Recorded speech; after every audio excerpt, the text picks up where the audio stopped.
was funded by National NRC, National Research Center of Environmental Hazardous Waste Management. We also have some of the parameters need to be analyzed with high efficiency analytical instruments, which we have like HPLC, the AA, TGA, or FTIR. Some of you probably have used it in your senior projects. So from those knowledge that we develop from our research, we apply it to industry as academic service. Now faculties also helped in this study. These are just examples of academic service that provided from our department.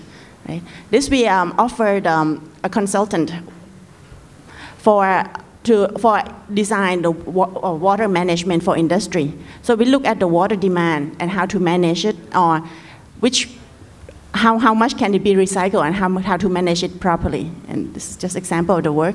Or environmental remediation at industrial park. In this work, we look at the hazardous waste management that generated from industrial park, right? And we offer our knowledge to them. This also, once there was an idea of using cable car in Chiang Mai. Some of you probably have been there. Right? So before that, they have to do EIA, Environmental Impact and Assessment. Have you heard about that? So if you're going to construct anything, like let's say the cable car, which might affect the landmark or environment in those areas, you have to do environmental impact assessment study. You have to assess the impact of those construction on the environment. Right? So those require a knowledge, basically knowledge in the environmental area. This also, once there was an idea of constructing a motorway, right, from Bangkok to Sha-am motorway. So we also offered a public hearing on the environmental impact for this work. And these are also for public hearing, and we also do site sampling and everything. Basically, we collect samples from the sea and then analyze the content. So this work we do environmental impact and assessment study, but the knowledge comes from the water management. Right? Now we have academic research and collaborations with the National Research Center of Environmental and Hazardous Waste Management, and also the General Environmental Conservative Public Company, GENCO, and we have 3 Center of Excellence in our department. We deal closely with the Department of Industrial Work in Thailand, and we have a strong collaboration with KAIST, Korean Advanced Institutes of Science and Technology. So basically every other year they come visit us, and every other year we go there. So also, we also offer the dual degree program with the INSA Toulouse in France. Right. Now this is just the fun trip we had. And this is our PhD students. Now she graduated with a dual degree, so she obtained PhD from INSA Toulouse and here in Chulalongkorn University. Now let's take a look at our curriculum. We have, for those who do not graduate from in the environmental area, so you're required to take 12 credits for SNU to get the background in environmental engineering. Right? And there are 17 credits of required course, and 7 credits of elective course, and 12 credits for thesis. For a prerequisite, basically provide you a fundamental knowledge on chemistry for environmental engineering, a unit operation, which is somewhat similar to the chemical engineering, but on the environmental aspect. Fundamental for biology, and just engineering, which I think all of you already have it. Right? Now for the required course, you can see that we have the required course cover all the area of research focus area. Right? The first one is the advanced water treatment process. The second one is cover the theory and design of advanced wastewater treatment process. The third one is air quality management and engineering. I'm teaching this course. And the fourth one is the solid waste and hazardous waste management. Right? So when you study this required course, you have all the knowledge to do the work, right, for our community. And these are just elective courses which cover the area of our focus of our research. Right? Now, thank you for your attention, and I hope you come and join us. Thank you.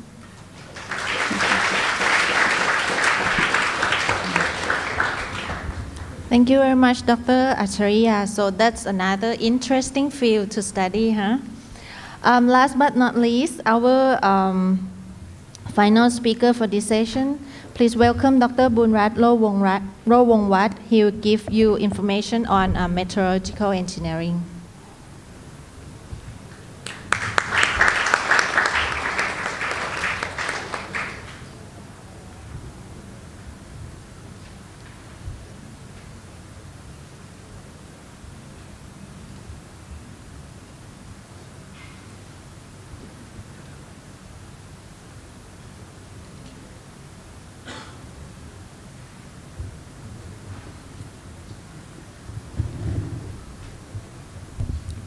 Good morning. Good morning, everyone.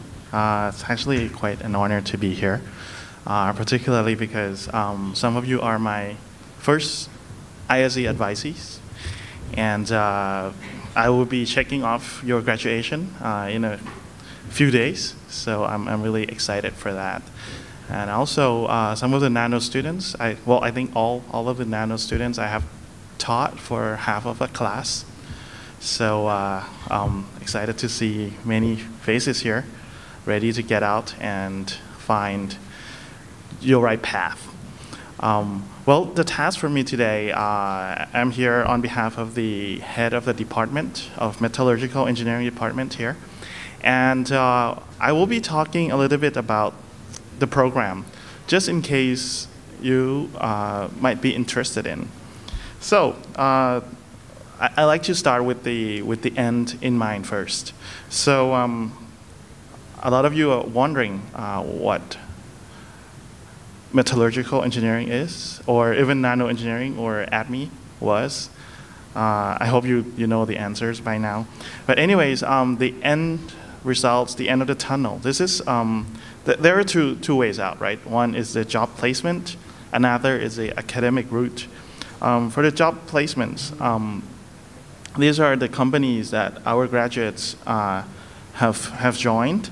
I'd like to start with something a little bit out of your common sense, I guess. When you talk about metals, you would think about the companies that would deal with metals.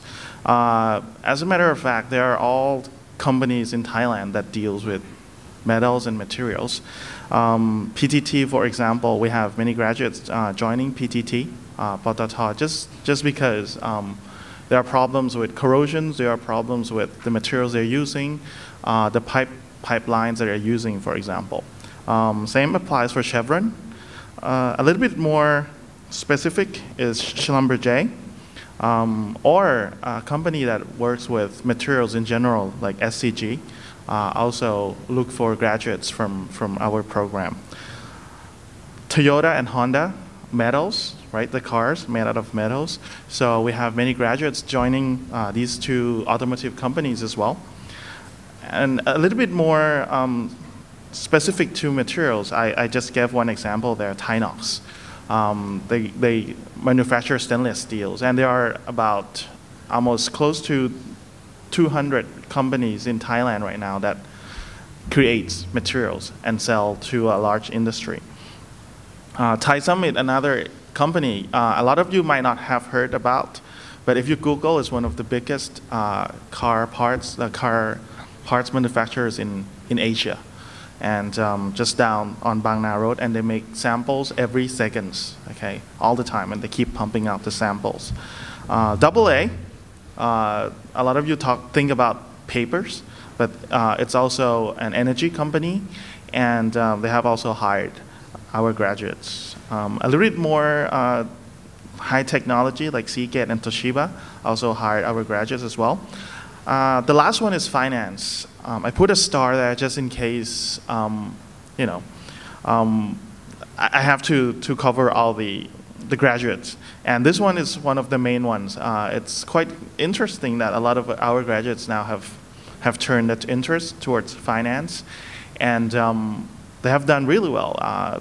Technical consultant, finance into high-tech companies, are graduates from our department. Another route is the academic route. I like to start from the basic one, just around Thailand. We have the research institutes like MTech and Nanotech that our students have joined, and also many universities in Thailand. And the third one, the one that a lot of you might be interested in right now, a lot of you might be applying, some of you might have heard some good news, is to do higher education, PhD program, for example. I just gave examples from 3 continents.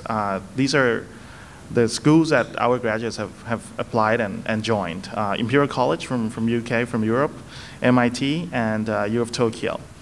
And I just want to put TIT there, just, it's Tokyo Institute of Technology, but it looks like a crying face. Anyways, so we have graduates that join these universities as well. Well, to get there, this is, I have summarized into a very short page. To earn a Master of Engineering degree, it's the same cost as a Thai program, even though we have some courses offered in English, actually. Very low cost, but very efficient. A lot of you might not realize this, but if PhD is one of your dreams, working with us to turn your turn your specialties into materials. There are a lot of scholarships out there. There are a lot of schools that really need personnel in materials field. Well, to get there, there are 3 main courses, the core courses, but you only have to take 2, pick 2 out of 3. You could choose from thermodynamics, concepts of material science and engineering, very similar to engineering material 1. So might be a big plus for many of you, but a little bit more advanced, I guess. And the third one is kinetics and transport. So it's just different aspects of materials that you could pick, and you just have to pick 2 out of 3 for the core. And then you choose electives, I would say, according to your likings. A lot of people that would like to go to join petroleum industry, they would choose corrosion, for example, materials joining. I also put the parentheses there. Professor Hartung from Trier University from Germany is teaching the course, and he's on sabbatical here. Well, more or less like emeritus, but he's here full time. And also we have courses like solidification, taught by Professor Umeda from University of Tokyo. He still visits us once in a while. And physical metallurgy, for example, is just the basic production metallurgy of materials. And nanomaterials, I think if the nano students here take the course, might get all A's rather easily. But this is the aspects of just a few examples of the courses that you could pick as electives. Students usually take about 2 to 3 years to complete the requirements and also do the research. The research part is actually a very critical part in our study. And what makes our program so strong that many universities from abroad would like to recruit our students to do PhDs. We have 13 faculties working on various aspects of materials. And there are scholarships for you. We are actually discussing about this at the moment. We'll include the ISE programs students. If you have received high GPAs from the program, you might be eligible for the scholarship. We have made this availability to other universities already, and then we'll also discuss about the ISE students as well. And chances are we'll offer some scholarships to the high GPA students as well. But for the second year, there are research assistantships. For example, in my research groups, all the students have their own fundings, have their own salary, the monthly salary, and also the money to pay for research. So it's the common practice abroad, and many of our faculty members also do the same thing to offer the scholarships to all the students.